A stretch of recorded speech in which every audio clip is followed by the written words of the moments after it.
What is going on, everybody? My name is Dominic.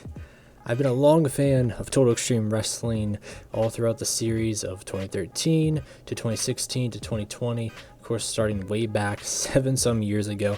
I have gotten to play some of the EWR Extreme Wrestling Revenge game, Extreme Warfare Revenge, whatever it's called, the TEW 2005, which is the freeware version of it. I even got to play a little bit of 2010. I think the only one I didn't dabble around with was like 2008. But now we're going to be looking at the latest iteration of the game here, which is TEW 2020. I only felt like it was right after no-lifing this game for the last couple of days of it being out, playing a full year, specifically for a local to global, which I think will be very interesting to see how that is different from 2016 to 2020, but I'll save that for a different video and give you guys some tips there and pointers. This one's going to be specifically just on the review of the game here. We're going to be looking at the default database here. We're going to be looking at how well it does for modders. I think mostly people play this game modded, in my opinion, so we're going to see how well that does there. We're going to be looking at the new skin, essentially, from the demo, new interfaces, stuff like that. I'm going to give you guys some ups, some downs, give you some facts, give you some opinions on this game, ultimately, and leave it at your guys' hands if you guys are going to pick this one up. Wait for it to probably drop in price or wait for updates for the game. So right now you see we're on version 1.01. So there's already been one update since the game has released. I'm recording this on Sunday, May 17th, 2020. So when you guys see this, there's probably going to be a lot more updates. I think there's even going to be an update today, maybe when this video is already out. But let's start here. We can see already the initial screen is it's much more pleasing. Before it was very monochrome, very dark. It just didn't have much life to it for some reason. So looking at it now, it's a breath of fresh air. The new logo is interesting. We got the eagle with the star. I felt like bringing out the CM Punk shirt for this one. I was like, gotta have the stars on this one, guys. Now, for the most part, you're still getting the same thing. You get the design written by Adam Ryland with the team of Grey Dog Software helping out. You got the achievements here that you can do. You're going to have where you can change and have different skins, but I think you guys are really going to be noticing. Now, editor I can't speak too much about. I'm not a mod maker, but I've been told by some friendo bendos that it's a 50-50 split. You know, some people say it's easier to work with, some people say it's harder. You do have this database maker's notes here, which I was told it's been pretty helpful for the modders there. Of course, you have where you can put in the databases, of course, load saves and all that. But this is a different game. Just by looking at it here, you can tell that it's full screen for me on my resolution, which is 1360 by 768. Now, previously in TEW 2016, that would be like a rectangle right there. So I typically don't play games at full screen, but this is the one game where it actually doesn't bother me. It actually looks good with my resolution. It's a different story for everybody. You can change the resolution of your monitor through desktop resolution. You can even get some third-party softwares to resize it and whatnot. Be careful with those because problems may occur with crashing if it doesn't support it. But let's get into the game world for the default universe, and I'll show you guys a bit about that, and then we'll take it just step by step. It's gonna be a long review, so just sit back, guys, get something to drink or eat, because we got a lot to talk about here.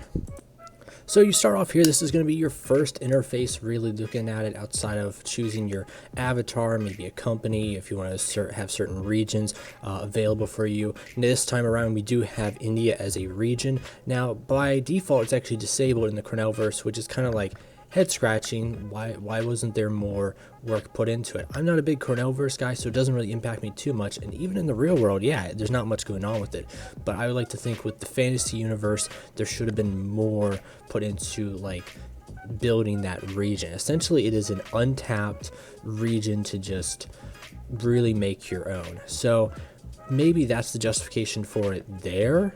I'm not really sure, but you know, it gives us one extra region to play with and kind of work around with. It makes some more money off of, honestly, when you're doing all the broadcasting stuff, which you will do a lot of in this game. So we have the new screen here. It's looking a lot better than the default part. I'm going to move my picture real quick to the bottom right. You guys can get a look there. It's so much more eye-pleasing here. You can see on the bottom we have quick taglines. You guys can customize that. Very good. I like that. Do I use it? No, I'm gonna be honest, because I know where everything's kind of at, so I don't really bother too much with that quick area. But I know some people will very much enjoy it. Stuff like this, the news, the diaries, it hasn't really changed much from 2016, and it didn't. You're gonna hear a lot of stuff of where it didn't need to change, but it did change also, and so it can be good and bad. Now let's take a look around here with our main office screen. Much more better than the demo. We actually have it sectioned off, kind of like 2016 here, and I like it a lot. It's taking a little bit to get used to because I've been playing the demo and then switching to the main game. It's kind of like, you know, you went from getting used to one system, now you're going to get used to another. And I think that's another thing with 2016 to 2020. You're going to see two very different systems of game. 2020, I would say, very much is like a wrestling and world of mixed martial arts 5 wrestling hybrid almost. And so in that way, you're going to hear me reiterate this a lot in the video. It's an alternative. I would say TEW 2020 in most part is an alternative to 2016, and we'll go more in detail on that later. But you can see here there's some glaring things that are just kind of annoying that just don't need to be there. So it tells you you have 16 active wrestlers and you won't get penalized, and we have 26, so we're safe. That should just go away, in my opinion. I don't know why it's always there. So it takes up more space, and then, you know, luckily it doesn't get too bloated unless you're like starting off new and you're debuting a ton of people. That's where it can really get bloated here. Now, one of the best parts about TEW 2020, in my opinion, if you had to pick a Mount Rushmore of things that make this game good, it's got to be attribute systems, hands down. It is great. It is awesome. We can look through here and see he's a mercenary personality type. We can see all the stuff that he can't do, all the stuff he can do. See, for instance, he's got a love of the business, but he's also a mercenary, plays 100% heal. It really brings life to every person. And alongside that, it ties in with being able to talk to the wrestler. Say, hey, you want to work in this region? Maybe you should change your style. You know, I think that's a major positive there. And then if we go in here, we can actually see that the wrestler, his gimmicks, I really enjoy the new way of how gimmicks work, actually. So if we do the gimmicks, it's like this little sliding scale of creating unique. I have more of a video talking about in detail on that, but I think this is a much better way when you have, in 2016, just a ton of gimmicks and some don't work. Here you can kind of rename anything and just tweak it. You know, if he's working more comedy, more of a weasel for that gimmick, but you can also get inspiration. So I feel like that's a major step forward and a positive there. But let's talk about a negative, though. You guys are already seeing here, this is just strictly numbers. No letters whatsoever. I feel like that, if there's some bulletin points of just major negatives, it's that one. Something that made 2016 so cosmetically pleasing, I would say, is the ability to have custom letters, custom grades. If you're doing like a Muda scale, you're doing the Dave Meltzer stars scale, you can do stuff like that. Here it's just numbers, and you can't change the color either. So you can either do it with color or black and white. And so at least the color has been changed up here. I know some people still have a problem with the colors, but for me, I'm liking it being more towards the 2016 style. Honestly, with the new skin, I haven't found a skin I very much enjoy more than the default skin. I think from how bad the default skin was during the demo to the full release, now it's so good, I don't want to use anyone else's skin. It's very much as pleasing. I haven't read anybody else. There's also some weird hidden things with this game that we should talk about that it doesn't tell you. So like all these things that I'm clicking here, these are things, and there's even like a hidden thing you can click up here. I feel like the default skin, it should add that also, you know. I have seen one other skin do that, but now it's out of date. Hopefully they update it. I believe it was the blue and gold skins of 2016 to look more like that. So TEW, this is where you're going to be spending a lot of the screen time, in my opinion, maybe even more than the booking screen.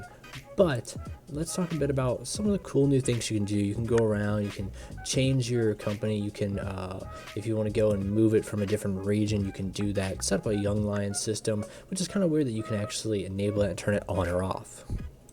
Now each company here, I've been told, many people don't enjoy this feature, but I very much do. They did remove the custom products, and I don't particularly have a problem with it. Some people very much hate that, and they can like it to tweak it, especially for mod makers. But I can't change it here, so we gotta actually show it in a different database. But we can see it gives you a breakdown of just all the things you can and can't do, what you should do, to really get the most out of your product. And I'm liking all the products they have set up here for us. So I'm actually going to jump out of the default database and take it into the save that I've been doing for a whole year and analyze it more there. So here we are. This is the LandX mod I've been playing for a year's time for local to global. I specifically, and probably a lot more people, play this game modded. The default universe for me, I'm not really too particular on like the art style and how everyone looks. The world itself is pretty cool and interesting, but the art style is kind of what drives me off personally. Whereas with real world, you can change it up by all of the different art styles. There hasn't really been too much like support to change the Cornell verse into like just like sketches compared to like these I think they're like DAZ 3D models or something like that, I believe they're called.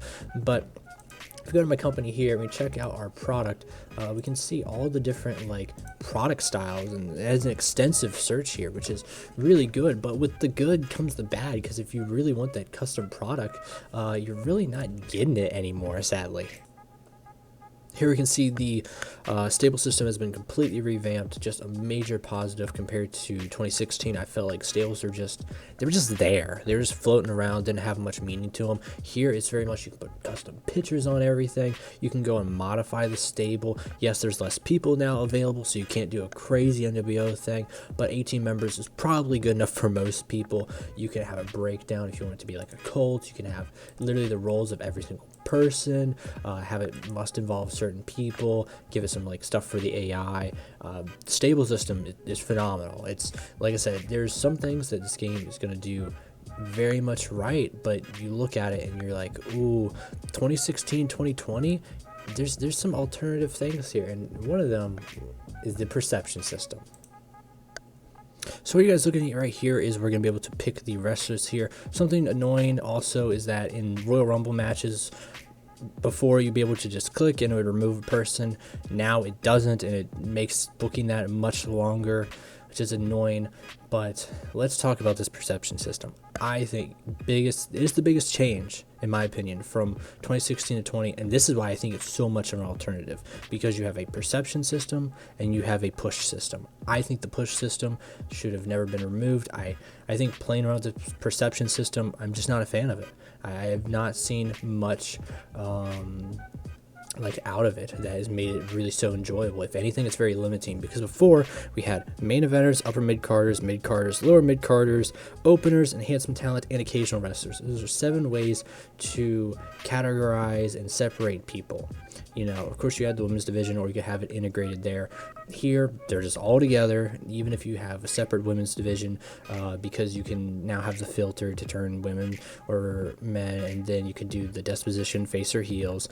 You could still do that in 2016 and 2020 also, but now you only have unimportant, recognizable, well-known star, and major star. So 5 compared to the 7, which stretches them out. Which also, you might have more people in one category, you know, so you might have more unimportant, but luckily for the most part, depending on your database, you might be able to just kind of have an easier time, let's say. And 2020, from what I've noticed, is very much more towards higher stats. Everything needs to be like much more realistic, because wrestlers of today are better, honestly, and so they're more athletic, they can do more, and it's such a competitive environment. So the base game of 2020 recognizes that, and the way the mechanics is, so that's why when you convert most mods, there's really not that many that stand up in converting. There's a lot of work to be done for the mod makers there. And but this perception system here, how it works is it's based off of momentum. It was supposed to be based off of momentum and popularity. Now, if I book, for instance, I use this example here because I booked Austin Gunn crazy, and he just wasn't becoming a star or major star, and so we'll show you that. So here's our boy right here, Austin Gunn, 79 popularity. He's known as a star, but then let's look at his match history. 29 wins. 29 wins, and he's not been over pushed. I haven't shoved him down to people's throats in a way of like he's on every single segment. No, he gets one segment and one match, and there's a little pop-up that tells you if they're being overused and it's being shoved down the throats of the fans. It's not. Guy like that, not a major star. Now Chris Jericho, on the other hand, has had his popularity just dip, and from 85 to 60, even though he's having good matches. So there's just some very questionable things in this game that are just, I don't understand mechanically if they're supposed to happen. So I will just use the excuse and chalk it down to, and like he's got red hot momentum, but yet has done nothing and just 4 losses. So his popularity isn't even better than Austin Gunn. So there's just some things mechanically with this game, and I hate the perception system. I think, yeah, that's just what it boils down to. I don't want to make it a rant video all this time on the perception system, because there's way more to talk about that's good, and even some more things that are questionable and bad. But I think, in my opinion, it's just not good. I'm not a fan of the perception system. I think it's flawed at its core, and honestly, it's very limiting, in its own way. So, but let's get into some more of the positives here. For instance, you can make a lot of money in TEW 2020. 2016, if you start off as a small company and you're working your way up, it is a pain in the butt to make some money.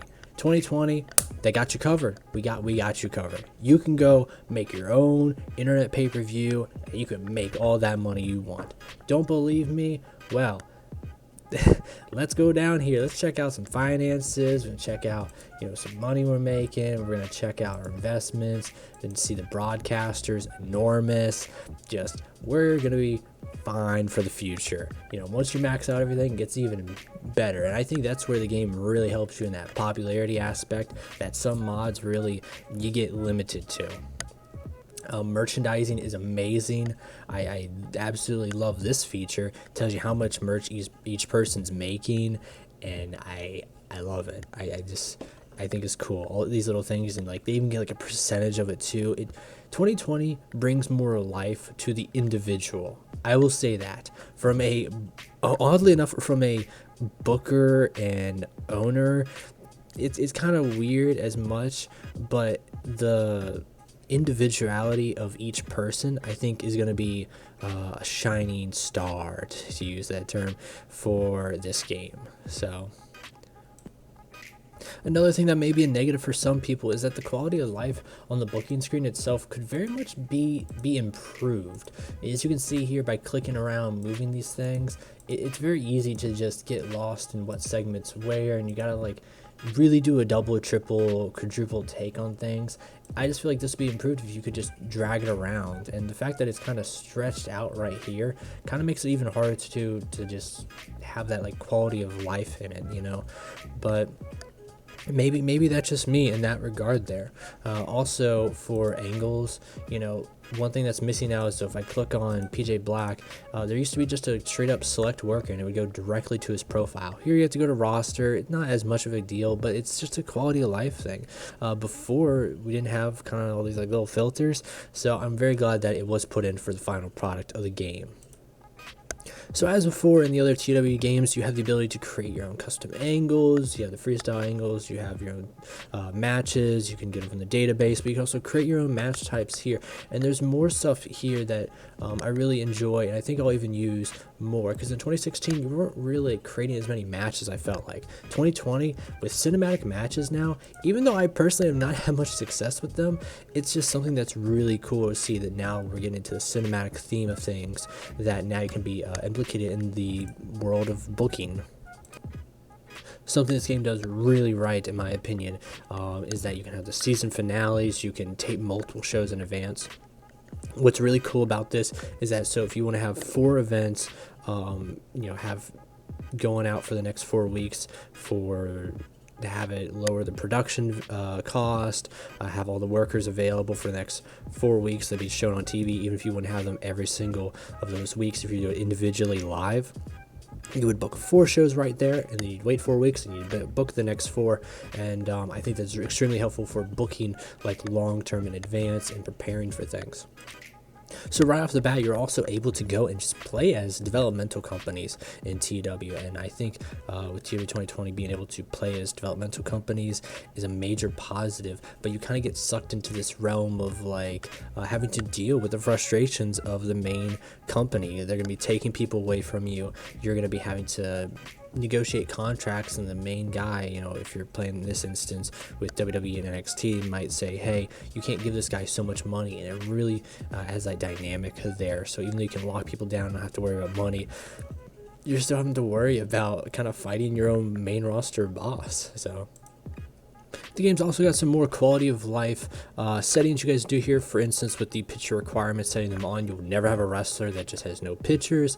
You can have some more changes here to make the game more sandboxy, more harder. I mean, the game in itself, see, people have used the term an identity crisis, and I don't know about that one. I think TEW is still more of that simulation there, but you can make it sandboxy there, and you can make it really challenging long-term simulation with the whole mandatory TV pre-booking, event pre-booking, to influence if your sales are going to be better or worse depending on what fans are expecting to see.